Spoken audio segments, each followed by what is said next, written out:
Bueno, aquí tenemos la silla. Es una silla que la verdad es que parece para muñecas. Tiene las asas muy pequeñitas.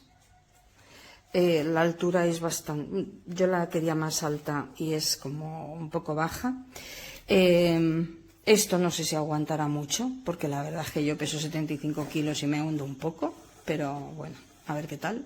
El respaldo más o menos es alto, te llega al cuello, entonces puedes apoyar bien la cabeza.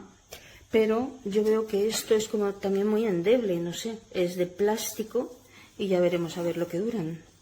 No sé. Yo lo que veo aquí es que es como más pequeña de lo que me imaginaba y eso, y no sé lo que aguantará, pero bueno, esperemos a ver si no las tengo que cambiar.